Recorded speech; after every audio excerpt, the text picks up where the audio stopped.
कार्तिक महात्म्य प्रथम अध्याय स्तव। ओम शुक्लांबरधरं विष्णुं शशिवर्णं चतुर्भुजं प्रसन्नवदनं ध्यायेत् सर्वविघ्नोपशान्तये। व्यासाय विष्णुरूपाय व्यासरूपाय जिष्णवे नमो वै ब्रह्मविधेय वसिष्ठाय नमो नमः। स्नानमन्त्र। वैकुण्ठे च प्रयागे च तथा पदरिकाश्रमे इदं विष्णुमचक्राम क्रोधधन्निदधे पदं तरैव सहिते सर्वे मुनिवेदमुखान्वितैः। कार्तिकेऽहं करिष्यामि प्रातः स्नानं जनार्दनः प्रीत्यर्थं तव देवेश दामोदर मया सह धात्वं हन्त्वा च देवेश जडेऽस्मिन् स्नातुमुद्यतः तव प्रसादात् पापं मे दामोदर विनश्यतु। नित्ये नैमित्तिके कृष्ण कार्तिके पापनाशने। अर्घ्य मंत्र। नमः कमलकान्ताय नमस्ते जलसायिने नमस्ते तु हृषिकेश गृहाणार्घ्यं नमोस्तुते। नमस्ते देव दामोदर जानम शरण सोदर अशेष ब्रह्मांडर नाथ जार चरित पुण्यपथ आरत जन परित्राण अभय पंकज चरण कमलाश्री रहि नित्ये ब्रह्मादि सुर मुनि जेते पूजन्ति जेउ पद्मपादे काल वञ्चन्ति अप्रमादे से पादे महादेव दास स्तुति पठने कला स्वभावे सूत्रकूले जन्मी नीरजे माया मोहे भ्रमी कर्म जंजाले जाले पड़ी आत्मार निज गति हुड़ी आकुले विचारई चित्ते संसार तरिबी के मन्ते अशेष परम कारण जानाम संकट तारण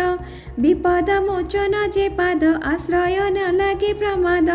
तेणु मो भव भय त्रासे शरण पाद पद्म कोशे सुजन जने कर दया तुम्भे जे स्वभाव निर्माया तुम्भर पादे मोर आस मते रखिब तुम्भ पास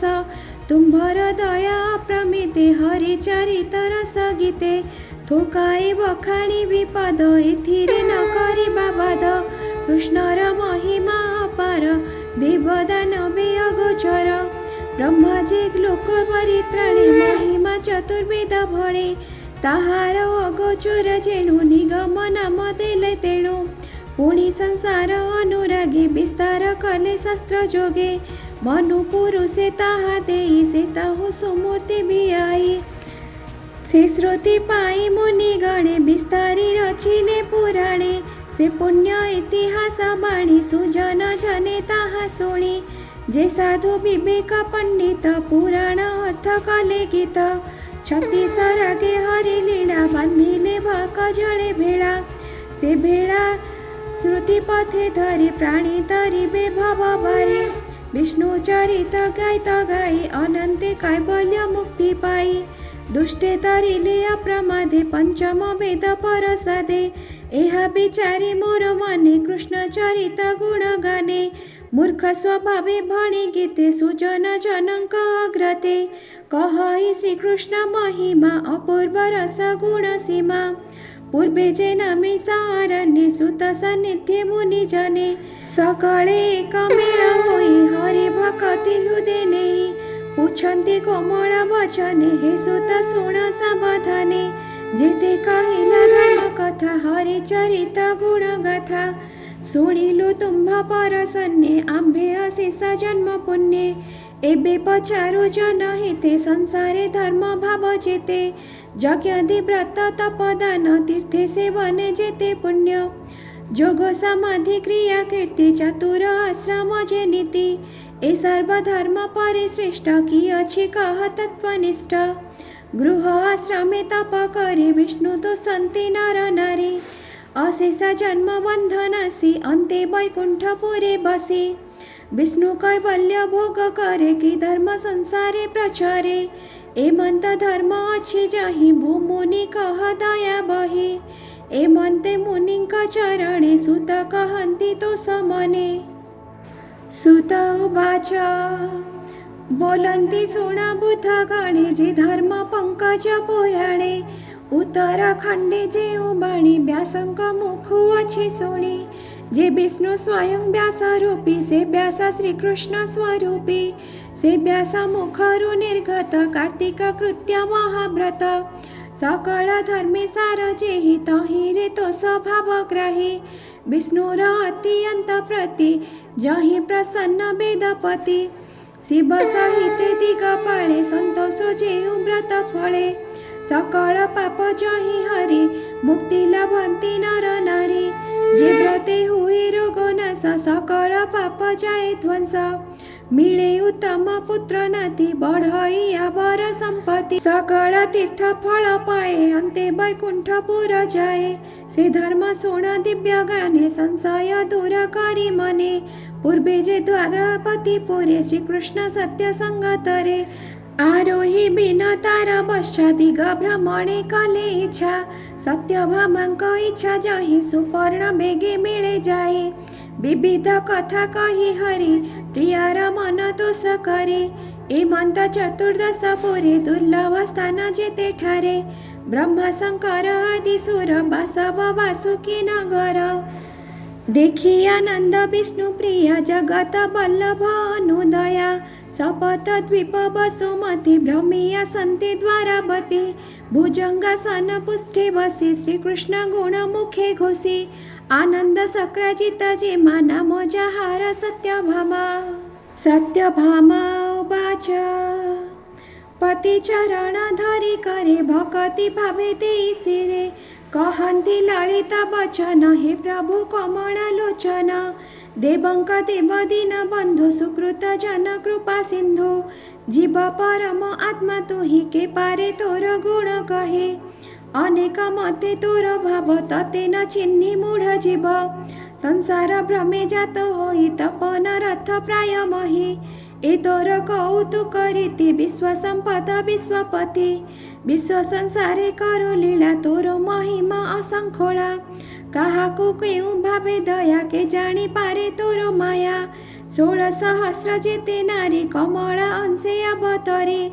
अपरे अष्टपाट वंशी रुक्मिणी देवी चारु हंसी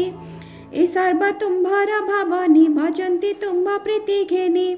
तुम्भे तांक ठारे सदय निसारे पूर्ण इंदु प्राय ए कथा भले अच्छी जानी विशेषे मोह ठारे पुणी सतत कर अनुग्रह मुहि जाणई तुम्भ स्नेह जेउ कथा को श्रद्धा मोर तुम्भे ता अन्यथा न कर ए बड़ भाग्य मोर कर्म पूर्वे मु कले केउ धर्म कि कोले होइथिले जन्म के बण तीर्थे तपोदान केउ देवता पूजा करी तुम्भ चरणे परिचारी तुम्भर अनुरागे मोर ए अति दुर्लभ संसार कि भावे लभिली मु एहा विचार कह लक्ष्मी नहा श्री भगवान वाच एमंत वाक्य देवी भणी शुणी हसंती चक्रपाणी प्रिय वचने स्नेह बही बोलंती शुण प्राण सहे जेने सारध तोर मन मुतः न करईयन तुम्भ पियर अपमानु रणे निबारी सतधनु पारिजातक पुष्प पाई किंपा न गली स्वर्गे मोहि समरे जेणी सर्वपुर गर्भ गंजिले सुनासिर बळे उपाड़ी सुर वृक्ष तो पुरे रोपिले प्रत्यक्ष अमर वृक्ष मृत्युपुरे देखिले मानव गोचरे पुत्र कामना अर्थे तोर से नारद मुनिवर प्रद्युम्न प्राय 10 पुत्र होइले तोर गर्भजात आवर श्रद्धा करु जाहा मुकी न दियई ताहा एबे पुछिलु जेउ कथा कहिबा पूर्व कर्म कथा चाल उत्तम स्थाने बसी निगम कहिबा विशेषी एमंत बोली ताहु चली द्वारका उपवने मिले गरुड़ कंधरु उतुरी जा बोली आज्ञा देले हरि कृष्णଙ୍କ आज्ञा अनुरूपे चलिला जे रम्यक द्वीपे सत्यभामांक भुज धरि श्रीकृष्ण आनंदे बिहरे प्रवेश कल्पद्रुम तले जहि सकल सुख मिले बसंत आदि 6 ऋतु जे जहा निज गुण हेतु बने से बंदी कृष्ण आसे सदा बसंती फल पुष्पे सारी सुख जे जीव भृंगे जे जहा ध्वनि अनुरागे वने क्रीडन्ति पक्षिगण जे जहानादहरसेण दुर्लभ पुष्करिणी तटे अपूर्व शोभा वृक्ष बटे तातळे सिद्ध सर्व काम तेणु नाम कल्पद्रुम मूळे तमर्कतर वेदी सुवर्ण मेखला आच्छदे रकत वर्ण तरु शोभा आकृति पद्मपत्र प्रभा पल्लव शिखी पुट धरे निरते सुधारस झरे चंदन प्राय तरु बास सन्निधे छन्ति नाना पुष्प एमंत कल्पद्रुम तळे गोविंद सत्य भाव मेळे मर्कत वेदिकारे बसी जेन्ने वैकुंठ ब्रह्मरसे संगते वरुणर जेमा तेन्ने श्रीकृष्ण सत्य भामा श्रीकृष्ण उवाच हसे कहन्ति नारायण हे प्रिये सावधाने शुण जे तुम्हा सत्य जन्म धर्म जमनी हम कृत कर्म सकळ कहिबा तुम्भंकु यद्यपि पुछिल आम्भंकु पूर्वे जे सत्य जुग अन्ते उत्तर हिमालय प्रान्ते विप्रेक थिला मायापुरे ता जन्म अत्रेय वंशरे नाम ताहार देव शर्मा सकळ गुणी महात्मा तार दुहिता गुणवती जन्म हो मातृहीने भर्ती अति जतने पिता पाळी प्रदान अर्थे मन भाळे द्विज कुमारे आरक्षित नाम ताहार चंद्रहृत्र ताहाकु निज पुरी नेई व्रतादि नाना विद्या देई दुहिता कला ताकु विभा चंद्र रोहिणी प्राय शोभा झियकु जाई घेनी पासे विप्रवंचई गृह बासे एमन्ते केते दिन अन्ते अनळ अर्चना निमन्ते दिने दुहिता पति मेळे ब्राह्मण गला विन्ध्याचळे घोर गहन बने पसे समिध काष्ठ अभिजन्ते लता गृह देश त्वरिते मिलिला राक्षस कुलिसा दंड करे धरे बेनी विप्रंकु बध करे राक्षस तहु गला चली मोहर दूते आसी मिली तांको विमाने बसाइले वैकुंठ भुवन को नेले से दुई विप्र जाणनेति भक्ति रे सूर्य को पूजन्ति तेणे संतोष मोर मन से मोर भक्ति प्रधान जे सौर गणपत्य शैव शाक्त आवर जे वैष्णव ए माने लभन्ति मोर पुर यथा सागर वर्षा नीर मोहिटी पंच आत्मा होई संसार चक्र रे खेळई धर्म बळे से विप्रभेनी मते पाइले भावेनी शुणिल से तहेले दोष कहई महादेव दास इति श्री पद्मपुराणे उत्तरखंडे कार्तिक महात्म्ये देवशर्मा चंद्राहोत्रो मोक्षणं नाम प्रथमोऽध्यायः।